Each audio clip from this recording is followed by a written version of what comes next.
Muy buenos días, les habla el pastor Jorge de Casanova con un lunes más de reflexión. La semana pasada estuvimos viendo la primera objeción a la resurrección de Jesucristo. Y esa primera objeción fue que Jesús no murió en la cruz. Bueno, habíamos explicado algunas características de este argumento y cómo no se sustenta, no tiene sustento. Hoy día vamos a trabajar otra objeción y es la que los apóstoles robaron el cuerpo de Jesús. Eh, Vamos a ponernos a pensar. Jesús estaba muerto en su sepulcro, que ni siquiera era de él, por si acaso, era de José de Arimatea. Pero Jesús estaba dentro del sepulcro y resulta de que vienen los discípulos, los apóstoles, y entran y sacan el cuerpo de Jesús muerto, ¿no? Ahora, solamente hay un par de pequeños problemas. Que la tumba estaba vigilada.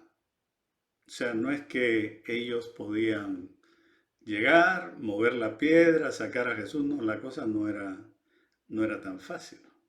¿Por qué? Porque había 16 soldados romanos armados hasta los dientes. Y ellos no iban a dejar que esto ocurriera. Aparte de esto, aparte de que estaban armados, tenían pues obviamente una formación militar muy depurada. En cambio, los apóstoles, muchos de ellos eran pescadores, no tenían ninguna formación militar y quizás ni siquiera armas. Así que por ahí viene una de las cosas que se caen por su propio peso. Pero como si eso no fuera suficiente, en el supuesto negado que hayan podido sacar el cuerpo de Jesús, recordemos que todos ellos, todos los apóstoles, menos uno, murieron como mártires. Y yo me pongo a pensar, ¿quién va a dar su vida por una mentira? Por algo que ellos sabían que era una mentira. ¿Quién? Y no solamente uno, porque podríamos pensar, bueno, hay un loco que lo hizo, ¿no? Pero estamos hablando de 11 de los 12 apóstoles que dieron su vida en martirio. Nadie va a dar su vida por una, por una mentira. Ahora bien, el único que no dio la vida fue el apóstol Juan, que fue, de acuerdo a la tradición, no a la Biblia, pero de acuerdo a la tradición, fue tirado en una paila, una olla enorme de aceite hirviendo, y que fue desterrado a la isla de Patmos, en donde él escribió el libro de Apocalipsis. Él fue el único que no murió como mártir. Todos los demás lo hicieron así, como mártires. Entonces, esta es una objeción completamente fuera de lugar. Pero esta no es la única, no es la única.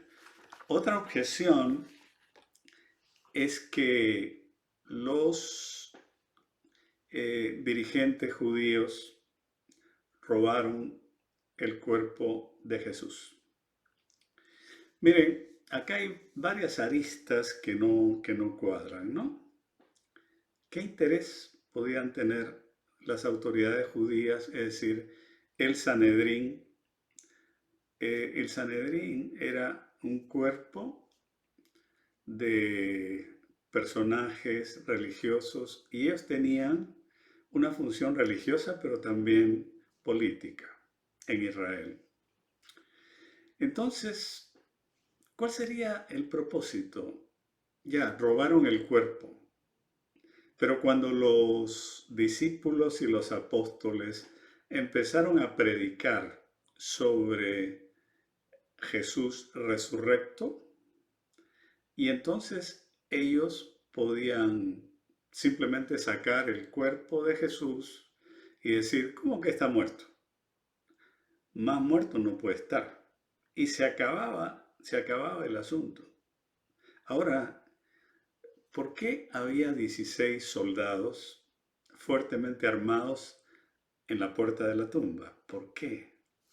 Porque justamente los miembros del Sanedrín tenían el temor de que los discípulos robaran el cuerpo y dijeran que había resucitado. Entonces, definitivamente, a las autoridades judías no les convenía robar el cuerpo a menos que tuvieran la intención de mostrarlo muerto cuando los discípulos empezaran a decir que Jesús había resucitado.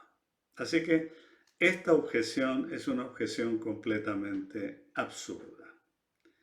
Ahora, la última objeción, y esto que les estoy hablando de objeciones que tienen un poquito de lógica, algo por ahí, ¿no? Porque hay otras que son enormemente absurdas. Les voy a mencionar una de ellas para no aburrirlos. Decir que Jesús tenía un hermano gemelo, que nadie conoció y que justo apareció después que Jesús murió. El hermano gemelo apareció y todo el mundo creyó que era Jesús.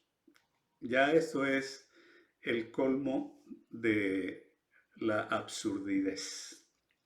Pero esta última que les voy a decir está por ahí cerca. Dicen que las mujeres y los discípulos se confundieron de tumba, se perdieron y llegaron a otra tumba. Y claro, la tumba estaba vacía porque no era la de Jesús. Solamente hay un par de situaciones que vale la pena mencionar. Cuando usted va al cementerio,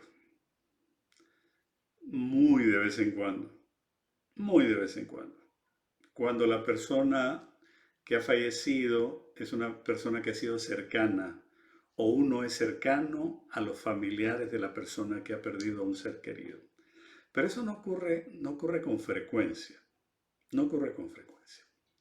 Pero en los tiempos bíblicos, especialmente en la Palestina de los tiempos de Jesús, el promedio de vida era de solamente 35 años. Esto quería decir que la gente iba al cementerio seguido, lo conocía, sabía cómo ubicarse dentro del cementerio porque usted y yo nos podemos perder, pero la gente que vivía en ese tiempo no se perdía cuando iba al cementerio porque era un lugar al que con frecuencia asistían. Entonces, esto de que se confundieron de tumba, no. El promedio de vida era de solamente 35 años. Solamente 35 años. Entonces la gente moría con mucha frecuencia. Y bueno, que uno del grupo se hubiera confundido, dos, tres, pero iba a haber alguien, primero de las dos mujeres, alguna de las dos le podía haber dicho a la otra, ¿sabes qué? Por acá no es, esta tumba no es. Pero cuando fueron los discípulos, alguno de ellos podría haber dicho, ¿saben qué? Esta tumba no es por allá. Y solucionado solucionado el asunto. Muy bien, yo he querido simplemente presentar estas objeciones que no son las más lógicas, sino son las menos absurdas, pero hay muchas más y cada cual peor, más absurda que la anterior. Pero nosotros como cristianos reconocemos la resurrección de Jesús como una piedra fundamental de nuestra fe. Y siempre decimos, aunque esto es muy manido, que las tumbas de los líderes, de muchos líderes espirituales de la humanidad, están allí con los huesitos del líder. Pero Jesús no tiene una tumba donde Él esté, porque Él está en los cielos, Él resucitó. Muchísimas gracias por su atención y yo les deseo que tengan una semana de mucha bendición, recordando que Dios siempre, siempre es mayor que el más grande de los problemas que vayamos a enfrentar. Muchísimas gracias. Bendiciones a todos.